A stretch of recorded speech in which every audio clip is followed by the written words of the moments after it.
Hi, I'm Brian Butt. I'm a volunteer with the Ontario Regiment Museum and currently assigned to working on the M8 Greyhound, doing our winter maintenance. Key thing with winter maintenance on this one is the brake system. We've already got the brake cylinders off. They've been brought down to a shop in Stony Creek to get re-sleeved. Okay, to get the wheel cylinders off, of course, we had to jack the vehicle up to get access, to be able to take the tires off, these massive units here. Definitely a two-man operation when it comes time to moving one of those. Once the brakes are off, or the tires are off, remove the drums, then we could actually get to the wheel cylinders. Then it was a matter of getting all 12 wheel cylinders off and shipping them off for sleeving. Okay, part of getting the wheels off, a matter of jacking it up, but not unlike regular household car or sport utility, rear axles on this one with two axles on one suspension station. So they pivot about one pivot point. So we had to jack up one axle to lift until we could actually get the axle stand in underneath. That takes a lot of travel in the axle because this thing's meant to go off-road and there's quite a bit of suspension travel in it.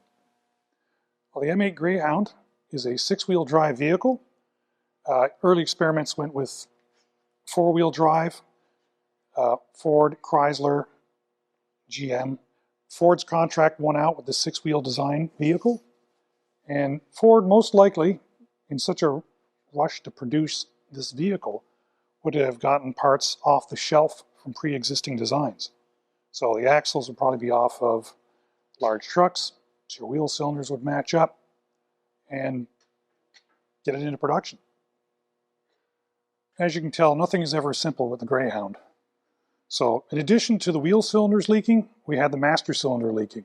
To get the master cylinder off, we had to remove the pedal assembly, which has mounted right on the front, is where the brake master cylinder and the clutch master cylinder are mounted. Remove those, and we could actually ship that off as well with the wheel cylinders to get re-sleeved. It's one thing you don't see much of when you come to the museum, unless you're fairly tall, is seeing in the engine compartment of one of these vehicles. The Greyhound has a straight six Hercules engine. This side of the engine bay we have our carburetor, fairly easy to access. Oil bath air cleaner, fairly easy to access. But down below we've got the hydrovac booster for the brake system. So this one does have power brakes. But then when you're trying to stop 7.5 ton, power brakes is kind of nice. Okay, on this side of the engine bay we have our radiator fill cap, our voltage regulator, our generator, battery, and just back over there is our oil filter. This engine is remarkably quiet running, which makes it a great combination for a reconnaissance vehicle with a quiet engine. Part of the reason our engine covers are up right now is we're tracking down an exhaust leak, so we can make it quiet again. So if you like this video and want to see more, you can follow us on the museum Facebook page or at tankmuseum.ca.